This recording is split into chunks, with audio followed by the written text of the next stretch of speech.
Tenemos hoy invitados, como todos los viernes, los invitados del Ministerio de Ciencia, Ministerio de Educación Superior, Ciencia y Tecnología.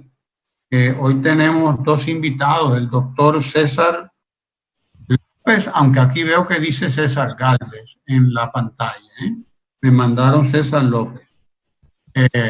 Cuando el doctor esté ahí en pantalla, que nos corrija, porque creo que ese es Manuel, al doctor César López. Ahí lo tenemos, muy bien. El coordinador de ginecología y obstetricia, la cátedra de ginecología y obstetricia de la Universidad INTEC, Instituto Tecnológico.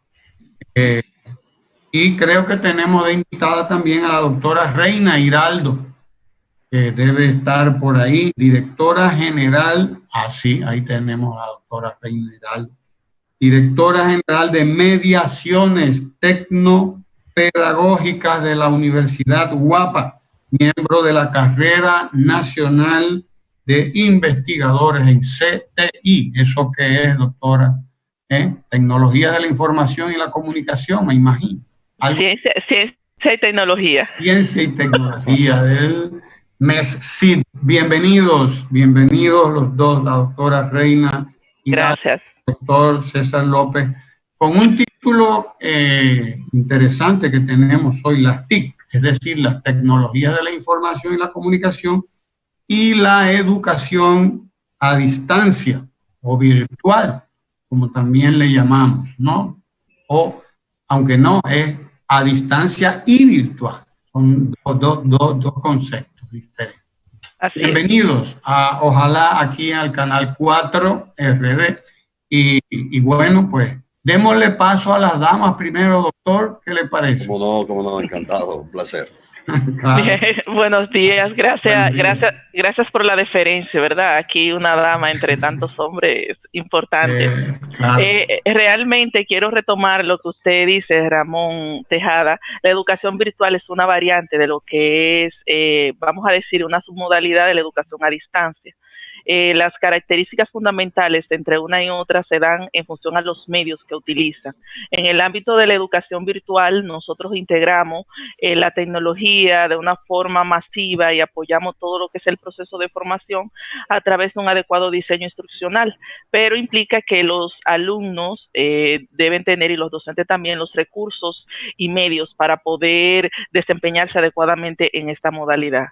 Sin embargo, la educación a distancia ha existido por mucho tiempo y implica cómo acceden los alumnos y docentes también a este proceso, y no necesariamente todo su eje, toda su transformación está vinculada a lo que es el desarrollo tecnológico, sino más bien que el desarrollo tecnológico ha hecho que la educación a distancia pueda llegar a más personas.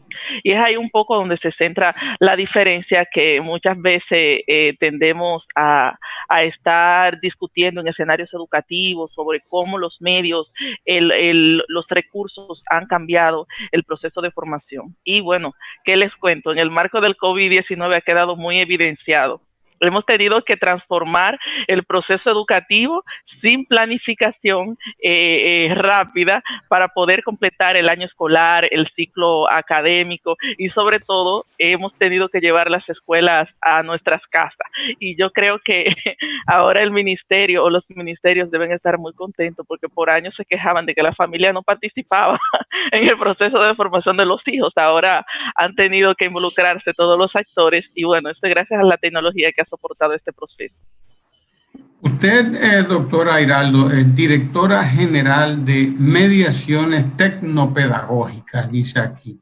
¿Qué puede y debe entender la gente por mediaciones tecnopedagógicas? Porque esto se lo ponen a uno, doctor, que no es fácil, ¿entiendes? Los conceptos ahora. Vamos a explicarle un poco a la gente que nos está viendo qué son las mediaciones tecnopedagógicas, doctora Reina Hiraldo. Bien, para ponerlo en un lenguaje llano, vamos a decir que es el uso de las tecnologías de información y comunicación en el ámbito educativo como un proceso esencial para desarrollar adecuados escenarios de enseñanza y aprendizaje. En el caso particular, mediación tecnopedagógica implica el uso de recursos y medios, en este caso digitales y audiovisuales, para soportar el proceso de enseñanza y aprendizaje. Y para contextualizar mejor el escenario, le voy a incorporar algunas de las realidades de la Universidad Abierta para Adultos UAPA, que es donde trabajo. Una de las herramientas fundamentales de la educación a distancia está vinculada a la planificación, a la responsabilidad que tiene la institución en relación a lo que es el proceso de formación, tanto de docentes como alumnos, y sobre todo en la responsabilidad de proveerles a los alumnos los recursos y medios necesarios para que el proceso de formación se pueda realizar con éxito.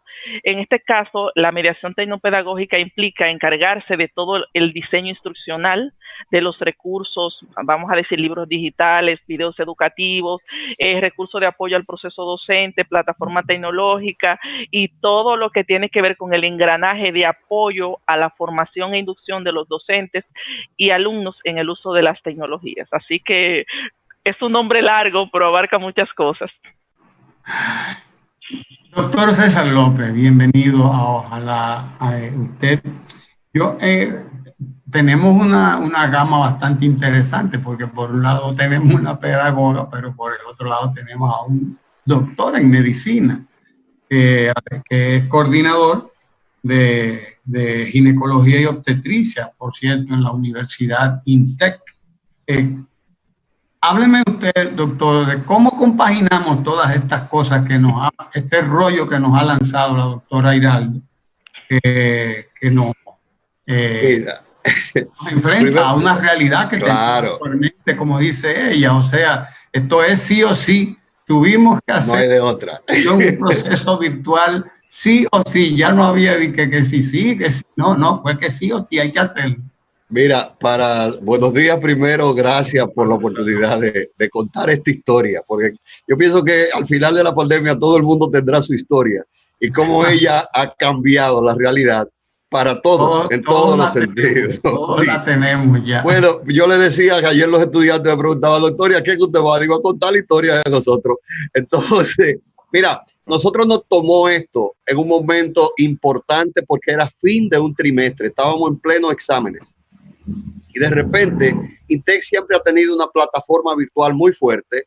De hecho, se maneja todo a través de nuestra página virtual. Pero ¿qué pasaba con nosotros, los docentes? Que vivíamos de espalda esa realidad, porque mientras estábamos haciendo atención presencial, ¿para qué irnos a la página, a subirle video, a hacerle cosas? Si yo en el hospital lo puedo llevar para que yo lo vea en vivo. Bueno, yo era uno de esos recalcitrantes que decía, ¿para qué sentido voy a hacer esto si yo tengo la posibilidad de en el hospital enseñarle en vivo, diferente a como ocurren en otras latitudes, donde nuestros estudiantes y especialistas en formación lo que ven son solo videos? Bueno, pues de repente nos llegó la realidad y nosotros en pleno etapa de exámenes tuvimos que estarnos, a la vez que estábamos elaborando exámenes, capacitándonos en manejo de redes para urgente y rápidamente profesores que tenemos. Yo tengo 60 y profesores de 70 que no son tan informáticos, pero tuvieron que buscarse un asistente de profesor para que rápidamente esto pudiera salir. Es lo que el pueblo le llama friendo y comiendo. Correctamente, pero fue una experiencia importantísima. Ya no podíamos andar en la calle, estábamos todos en cuarentena y estábamos todos en cuarentena con esto delante, una computadora a la que teníamos que estar hablándole como locos y un grupo de muchachos que veíamos a través de múltiples pantallas que se nos abrían. Y yo tengo secciones donde, por ejemplo, hacemos secciones comunes, donde yo tengo 90 estudiantes a la vez participando con nosotros hoy en una actividad. Y todo esto ha sido crecimiento, definitivamente. Crecimiento que hay que resaltar, no hubiera sido posible si tú no tienes una institución que te apoye y haga las inversiones necesarias para que todo esto vaya camino. Señores, yo ayer reflexionaba y veía lo que significa para una institución de formación de recursos humanos el haber enfrentado esta pandemia, estarla enfrentando y cómo ha tenido que hacer las grandes inversiones que ha tenido que hacer la rectoría, el decanato administrativo, la junta de regentes, todo el mundo para poder garantizar, primero, que esa plataforma se mantenga, porque cuando la doctora hablaba, es muy bonito todo esto, pero cuando yo de repente tengo ahora que todo es absolutamente virtual, yo tengo que tener una plataforma informática con la capacidad de mantenerme a 2,000 profesores a la vez, dando clases con 5 o 6,000 estudiantes, todos sobre el marcha, porque en este momento estamos en medio de un trimestre y estamos en proceso de exámenes de medio término en este momento. Entonces, tenemos una gran presión en todos los sentidos, porque hay todavía docentes que no completan una formación, que tienen un asistente haciéndolo con ellos. Tenemos un departamento de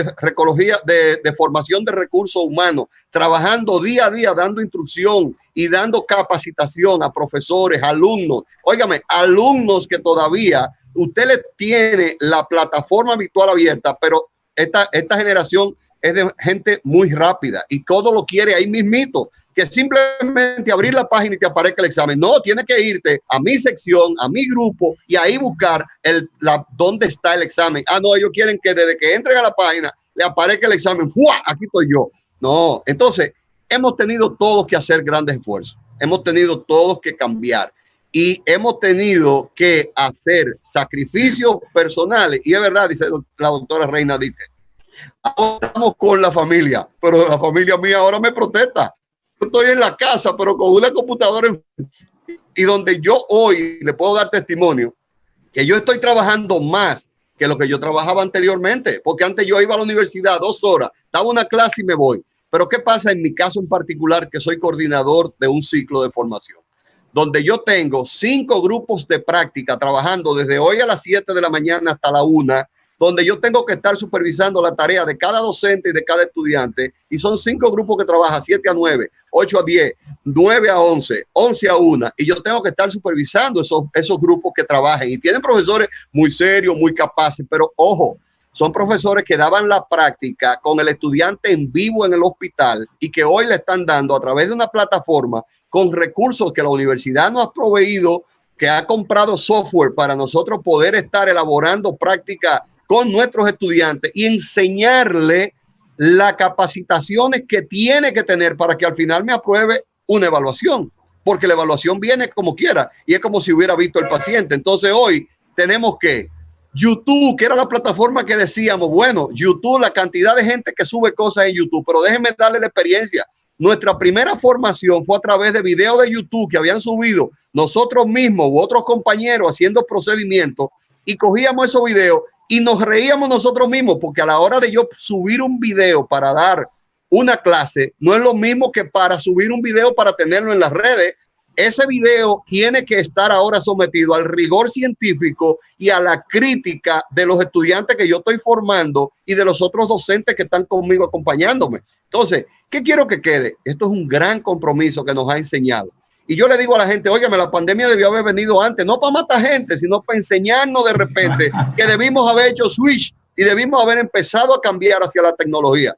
Pero Dios es perfecto y sabe en qué momento lo mandó.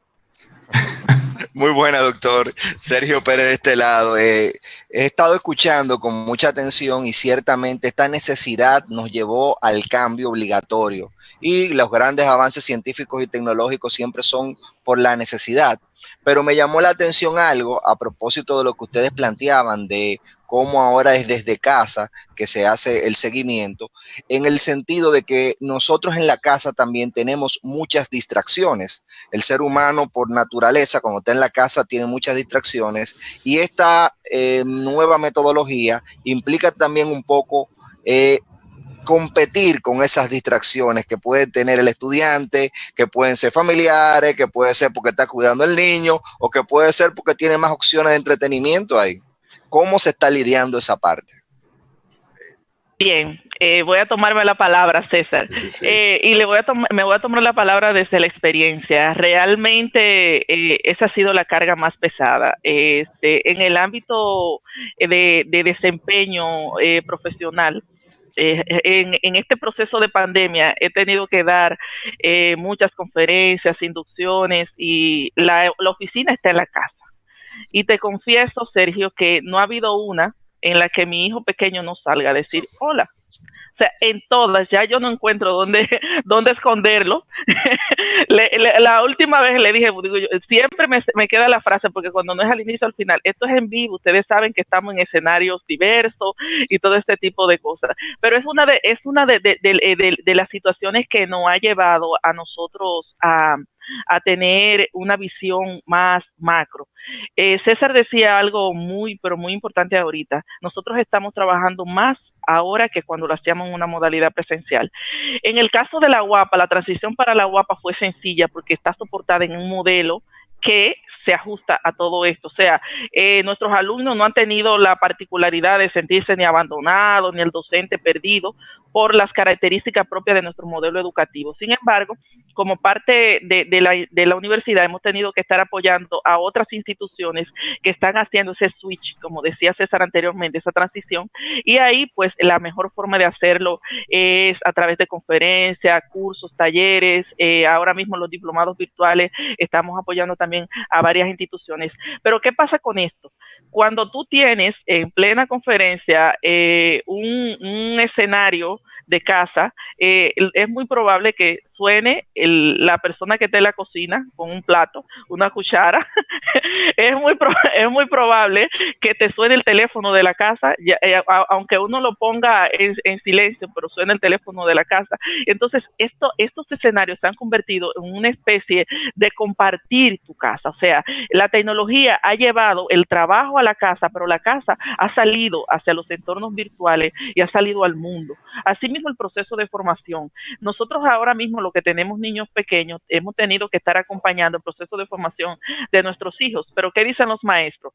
Tienen que mandarnos las evidencias de los trabajos que están haciendo con los hijos. Entonces, aparte de tú concentrarte en el trabajo de la oficina, en las actividades extracurriculares, porque tiene que estar creando recursos, y en el acompañamiento a tus hijos, porque esto ha sido uno de los retos más grandes también como familia, acompañar a nuestros hijos para que puedan desempeñar o completar el año académico de la mejor forma. Ha tenido que sumarle también la carga del estrés, de que cuando estoy en una conferencia, ay Dios mío, que no se despierte pequeño, o que no suene esto, o que no pase un ruido. Entonces todo esto nos ha llevado a nosotros a repensar qué es lo que estamos haciendo, pero nos ha dado una visión muy importante, nos ha dado una visión de que el trabajo remoto se puede hacer y es tan eficiente como el trabajo presencial. Y traigo esto a colación porque muchas de las instituciones nos centran a un ponche. O sea, usted entra a esta hora y tiene que salir a esta hora. Sin embargo, el rendimiento de este trabajo no es tan efectivo como el de la casa. Nosotros nos descubrimos dedicándole ahora mismo, y yo creo que César está en la misma situación, dedicándole más de 14 horas a una labor de 8 horas. Y haciéndolo en cualquier tiempo, en cualquier momento. Como estamos confinados en nuestras casas, nuestros empleadores no piensan que nosotros tenemos un horario laboral de 8 a 12, sino que a las 10 de la noche se le ocurrió una idea, mañana hay que hacer esta cosa, entonces tenemos que estarnos conectando, compartiendo, y esto pues ha llevado a que reflexionemos sobre qué tan importante es una presencialidad, un rigor de unas 8 horas en un escenario de oficina, cuando tú has tenido que dar respuestas efectivas, eficiente a toda hora, sin tiempo y sin horario. Entonces, de ahí viene, en el ámbito de educación superior, a mí me gusta resaltar 3 retos que se nos han presentado. El primero es, y voy a contextualizar a César, es la formación de los docentes. Las universidades han tenido que invertir esfuerzo en el marco del COVID-19 para formar a los docentes y hacerlo de forma rápida. Y si nosotros cogemos una temática popular, hacerlo a vapor. Hemos tenido que empoderar esos docentes de cómo entrar a un campus virtual, porque aunque las universidades presenciales tenían las plataformas y plataformas muy robustas, el docente siempre justificaba, pero ¿por qué voy a usar una plataforma, como decía César, si yo estoy yendo a la clase presencial y los alumnos me esperan con sus dudas y nosotros interactuamos? Y esto no tiene ningún sentido y además eso es una carga mayor para el docente. Pero ahora hemos tenido que hacerlo. Hemos tenido que crear recursos, que es otro de los retos que se nos han presentado a nivel institucional, la creación de recursos digitales para ponerla a disposición de nuestros alumnos. ¿Por qué? En el ámbito donde se desarrolla César, llevaba un laboratorio a sus alumnos para que vieran el proceso in situ. Sin embargo, ahora él ha tenido que ingeniársela para ver cómo él utiliza los recursos tecnológicos para llevarle ese proceso a los alumnos a través de las tecnologías.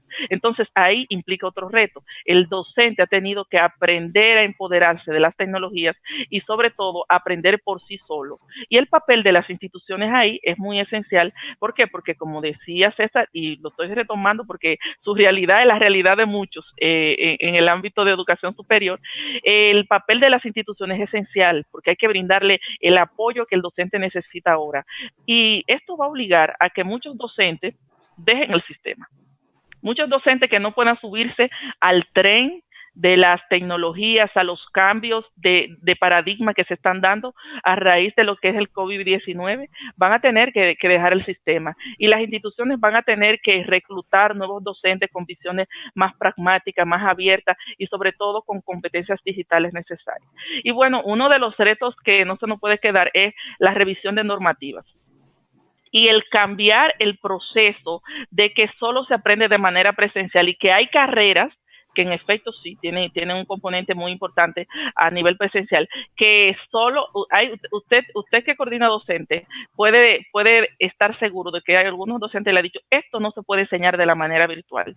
Sin embargo, en este escenario no ha demostrado que sí se puede, que nosotros lo que tenemos que es adecuar un diseño en función de los recursos que tenemos a la mano y ponerle a la disposición de nuestros alumnos. Y si ese alumno, yo lo llevaba a mi laboratorio para que viera las prácticas, ahora yo le voy a decir, crea un laboratorio en tu casa provisional, grábame un video donde me demuestre los procedimientos que tú estás aplicando uno por uno y eso yo te voy a validar. Y eso lleva también a otro reto, que es cambiar el formato de evaluación que nosotros utilizamos en la universidad presencial, que era, bueno, tú, sino ver cuáles competencias está adquiriendo en función a la competencia formativa, la responsabilidad y todo lo que implica un conjunto de actitudes y valores que los alumnos tienen que dejar evidenciado en este proceso de formación.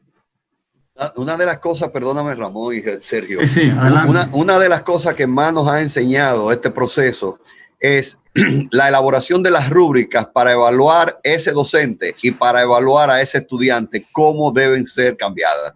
Y hemos hecho, déjeme decirle, y usted tiene vacaciones de 2 semanas entre trimestre y trimestre. Este trimestre no hubo vacaciones, hubo 3 semanas de mucho trabajo antes de empezar, porque veníamos a un sistema nuevo. Y cuando le decíamos a los profesores de práctica, eso que dice Reina, ahora nos toca enseñar en virtualidad. Pero decía uno, pero ¿y cómo yo le enseño a una paciente a tomar, a un estudiante a tomar un Papá Nicolau o hacer? Óigame, tenemos que enseñarle porque es posible. ¿Cuál fue la retroalimentación de la primera evaluación que hicimos a las 3 semanas de inicio del proceso? Es posible, hemos aprendido, los docentes hemos aprendido muchísimo, estamos muy felices y contentos con la manera. Deberíamos dejar secciones que sean virtuales, aunque ya podamos volver presenciales. Los mismos que decían que no se podía son hoy los que dicen que sí. Y con los estudiantes, ¿cuál es la experiencia?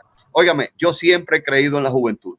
Y este grupo de jóvenes que nosotros tenemos hoy como estudiantes, por lo menos de mi ciclo, que es de lo que yo puedo hablar, de lo que están haciendo en este momento ginecobstetricia, me han demostrado que tienen una capacidad de sacar de abajo que nosotros se la minimizamos. Ojalá haya algún papá oyendo esto en este momento, porque déjenme decirle, nosotros, yo tengo 4 adolescentes y a veces nosotros minimizamos la capacidad de nuestros hijos. Esos muchachos tienen la capacidad. Nosotros tenemos una actividad que es llevar un tema médico a dominio de la comunidad usando redes. Y lo tenemos hace como 5 años. Y cuando llegó el COVID, en la primera parte, en marzo 15, que era la presentación, y el boom fue el 16, que cerramos la ciudad, ellos decían, doctor, pero no podemos hacer los videos, porque ellos iban a los barrios, hacían un video con la gente. Óigame, crearon una actividad virtual con un video que se subió a YouTube, con más like que lo que tenían los videos que eran ellos los actores, con unos muñequitos que iban haciendo la actividad y llegaba el mensaje. Eran 2 temas, uno, prevención de aborto en adolescentes, embarazo en adolescentes, y el otro, aborto y secuelas psicoemocionales.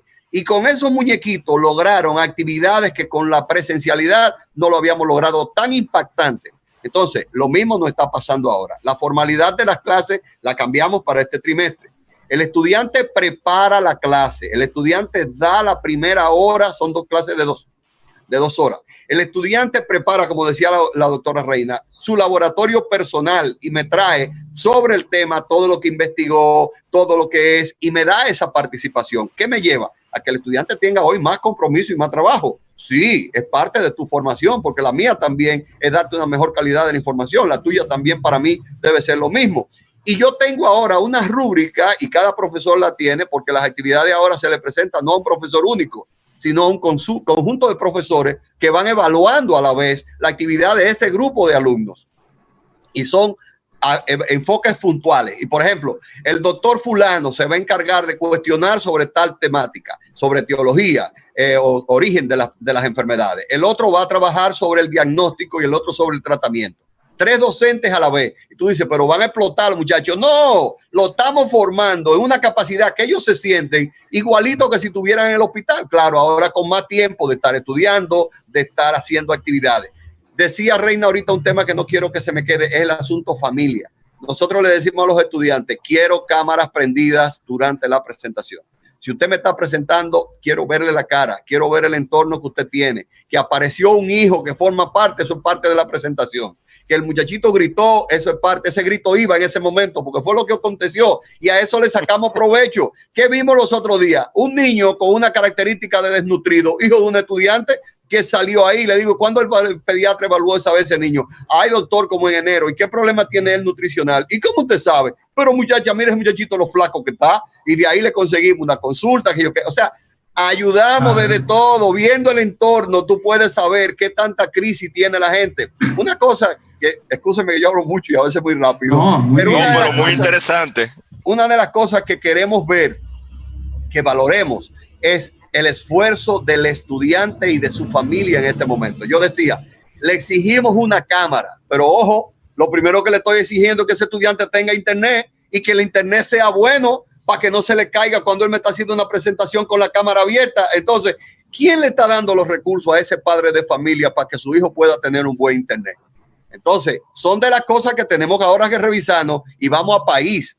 Como país, mejor calidad de educación. El internet va a empezar a tener que ser abierto para que todo el mundo siga en información, porque el COVID se fue. No, el COVID no se fue. El COVID va a surgir y hasta que no haya una vacuna vamos a seguir teniendo COVID.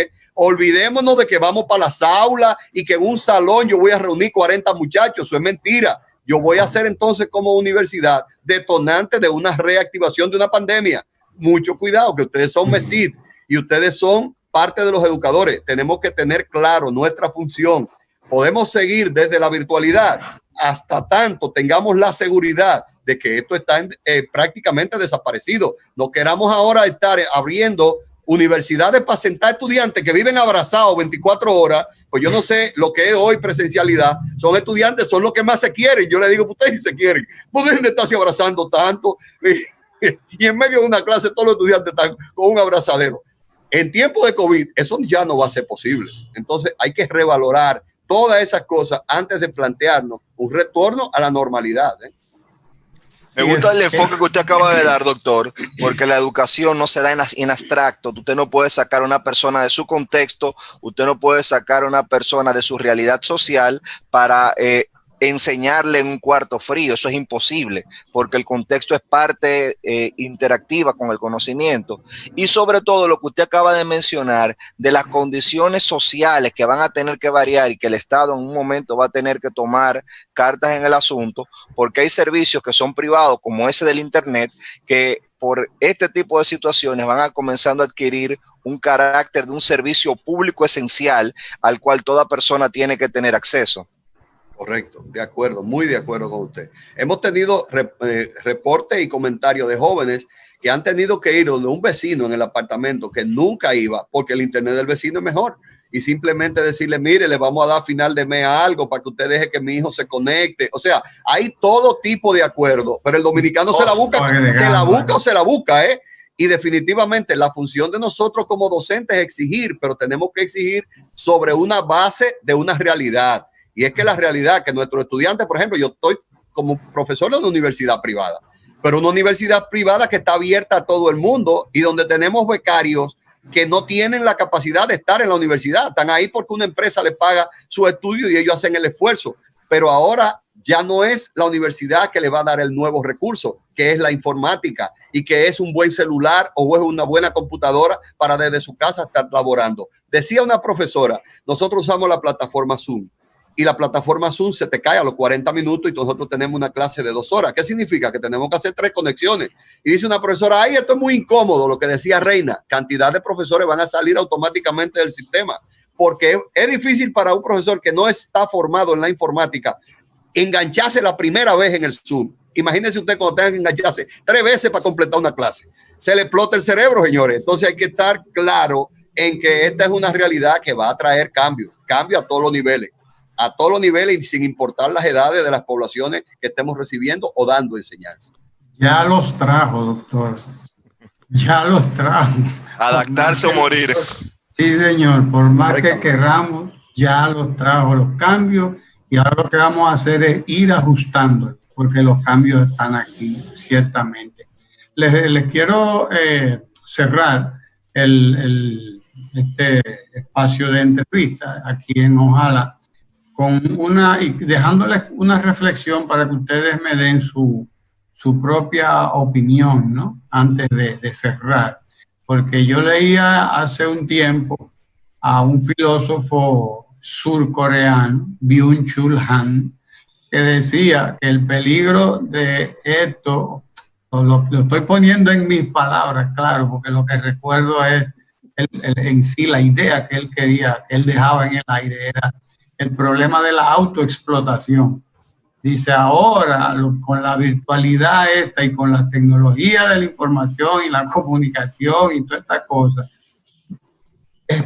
estamos en medio de un proceso de ya no es otro el que con el látigo nos está, sino que nosotros mismos somos ahora los sujetos de la explotación, porque como decíamos desde que comenzamos, ¿no? Es decir, no hay horario, no hay tiempo, no es de 8 a 4, no es de 9 a 5, ni es de 7 a 3 o a 2, ni nada de eso. Esto es bateo y corrido todo el tiempo. Y me recuerdo esa reflexión que en algún momento hacía este filósofo precisamente sobre este tema de la explotación ahora a la autoexplotación, que ya no es nada más el otro que me está exigiendo y arriba de mí, sino que también nosotros, como usted lo decía y ustedes dos ya lo han comentado, estamos combinados, compelidos. Y bueno, les dejo esa reflexión para que ustedes cierren su intervención aquí en Ojalá. Adelante, doctora Reina. Bien, de verdad que he disfrutado bastante este escenario porque como que conocemos mucho nuestra realidad. En el caso de lo que implica la responsabilidad del docente hoy en día, es una de las cuestionantes que nosotros podemos dejar en el escenario educativo. Trabajar en un entorno virtual no implica informatizar la educación, implica tú repensarla desde una visión más amplia, y eso implica más trabajo. Implica que cuando tú estás pensando en una práctica que el alumno va a diseñar, que tú podías solo llevarla, darle una hoja y decirle vamos a practicar esto en el aula presencial, en el aula virtual tú tienes que diseñar un conjunto de procesos. Desde el primer momento le tienes que poner un tutorial o una instrucción clara, consignas claras sobre lo que debe hacer, luego debe darle un conjunto de recursos que apoyen esos aprendizajes y por consecuencia debe darle también las rúbricas de evaluación que explicaba César. ¿Para qué? Para que el alumno sepa qué es lo que se le está pidiendo, cómo lo va a hacer y cómo va a ser evaluado. Entonces, ¿qué es lo que se nos presenta hoy en día? Hoy en día se nos presenta una disyuntiva que a mí me ha gustado mucho reflexionar, es cómo utilizar los recursos que el alumno tiene a la mano para enseñarle lo que él debe aprender a nivel disciplinar. Y eso implica que el docente tenga que repensar su práctica pedagógica, tenga que repensar su proceso de enseñanza. ¿A raíz de qué? De la utilización de estos recursos que están disponibles. Pero eso es más trabajo para el docente. No es transcribir una práctica de un lugar a otro, no es tú coger y ver lo que está haciendo el compañero de al lado que está dando la misma materia y replicar eso, no. Es repensar, atendiendo, tomando en cuenta todos esos escenarios que están disponibles. Por eso es tan complejo, por eso ya no nos da el tiempo que nosotros podíamos dedicarle a una asignatura de 2 horas. Para planificarla nos lleva más de 4 horas. ¿Por qué? Porque tú tienes que hacer la presentación que le va a pasar por Zoom. Que me desmienta César si no es así. Tiene que chequear los ejercicios de autoevaluación que ellos tienen que hacer para ver si lo que tú le estás enseñando a través del Zoom tiene impacto. Tiene que dejarle tareas que ellos deben hacer en sus casas en tiempo diferido o actividades de estudio independiente. ¿Para qué? Para cuando vuelvan a la clase, ellos ya han realizado ese proceso de investigación y puedan desarrollar las competencias propuestas. Y eso implica más tiempo. Si a eso le sumamos, Ramón, la cantidad de horas que tenemos que dedicarle a una pantalla, nosotros los profesionales del área de la tecnología, los educadores y todas las personas que hoy mismo, que ahora mismo están en sus casas, duran más de 8 horas conectados a salas de videoconferencia, haciendo reuniones. Entonces, todo este proceso nos ha llevado a nosotros a repensar qué cosas hemos venido haciendo que se pueden hacer de una manera más sencilla y sobre todo a repensar que si nosotros estamos comprometidos con la calidad de la educación, tenemos que cambiar la mentalidad del docente tradicional. Tenemos que pensar en el uso de recursos, ya sean recursos en abiertos. ¿Por qué? Porque hay muchos docentes que han hecho muy buenos recursos y están ahí en la plataforma de YouTube, pero no es solo cogerlo, es cogerlo y planificar una actividad académica con ellos. Entonces, al momento que tú decides utilizar esos recursos, tienes que invertirle un tiempo para poder adecuarlo a tu práctica pedagógica, contextualizarlo, porque ese discurso puede ser de la Universidad de Salamanca, de la Universidad de Argentina, de la UNAM de Colombia, pero el contexto de ello es diferente. Ahora, te sirve a ti como docente, pero tú tienes que darle el enfoque. Viendo esto, ¿cuáles son las características en relación al contexto dominicano? ¿Cómo se aplica esto en relación a lo que es la identificación de los problemas de salud, en el caso de nutrición de República Dominicana, países como África, Nigeria, etcétera? Entonces, ese repensar de esa práctica implica que el docente tiene que dedicarle más tiempo, implica que el docente debe ser autodidacta en el aprendizaje de muchas herramientas y sobre todo estar pendiente. Hay un término en informática, en tecnología educativa, que nosotros le llamamos una competencia del docente, que es el docente friki. El docente friki es aquel curioso de todo. O sea, ahora mismo tú tienes a los docentes metidos en la web buscando herramientas para aplicar exámenes virtuales, que hay muchísimas. Herramientas para tú ayudarle a los alumnos que creen sus propios videos con calidad, porque en principio se los recibimos como ellos lo estaban haciendo. Ahora ya hemos creado rúbricas de evaluación de calidad de esos videos y estamos creando tutoriales para que nuestros alumnos nos creen buenos videos, porque esos recursos los vamos a utilizar para las otras clases que vienen a posterior y van a ser como las evidencias o los elementos motivadores o detonantes para esto. Entonces, ese repensar de esa práctica educativa implica que cada día debemos invertir esfuerzo en capacitarnos, en prepararnos y en ser friki de las nuevas tecnologías para ver cómo lo utilizamos desde un enfoque pedagógico. Ser curioso siempre, doctora. Sí. Él lo hubiera dicho, doctor César López. Mire, definitivamente usted nos lleva a la reflexión de trabajo. Trabajo que hay que hacerlo hoy más que nunca con la parte divertida que tenemos cada uno de nosotros dentro, porque si no vamos a parar todos en depresivos. Y todos vamos a parar en locos y vamos a parar en personas que vamos a llevar todos los problemas de esta cosa que se llama computadora a nuestro entorno de lo que tenemos ahí atrás de esa puerta, que es la familia.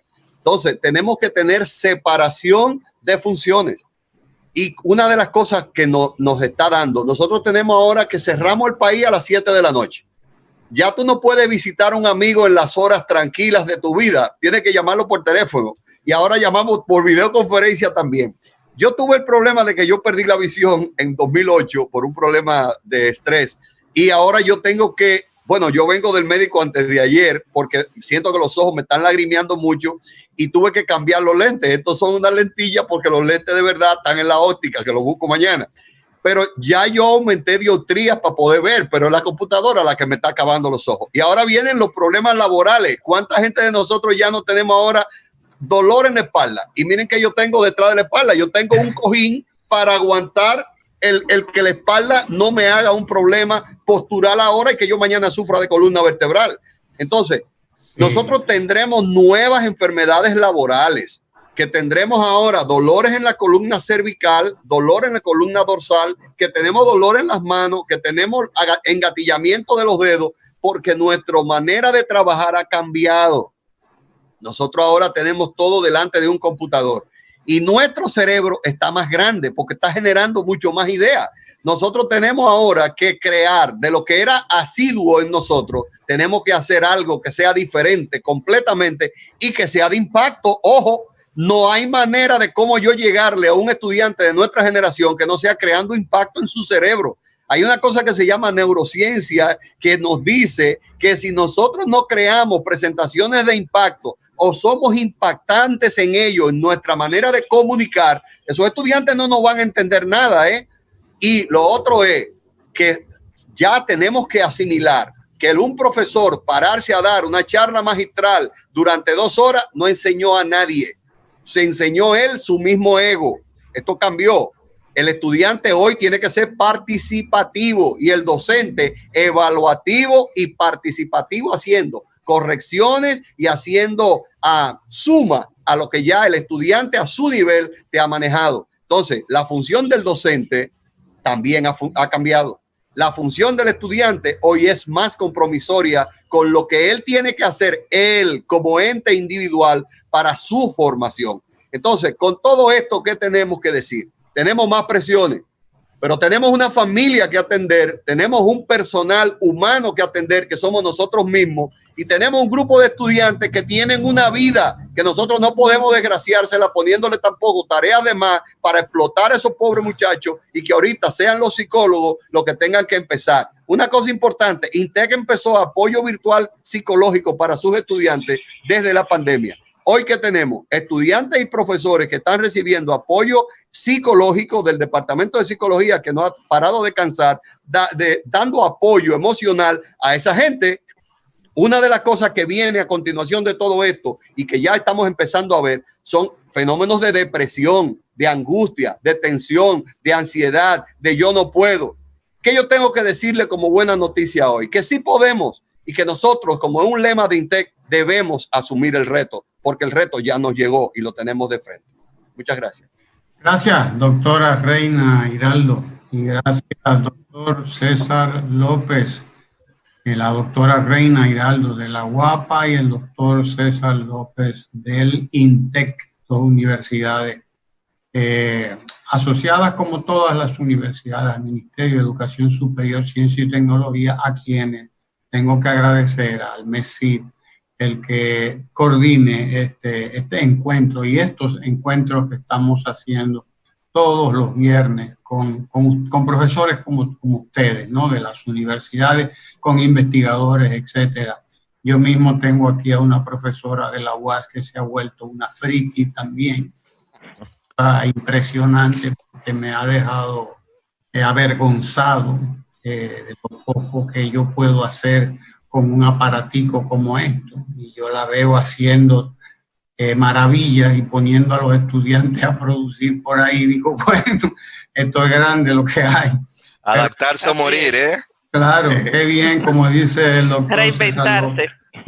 Repensarnos, doctora Reina Giraldo, doctor César López, gracias por estar ahí con nosotros, y gracias al Ministerio de Educación Superior por coordinar estos viernes de la ciencia y de la tecnología aquí ojalá en el canal 4RD. Gracias por estar ahí con nosotros y contarnos esa maravilla que han compartido con nosotros.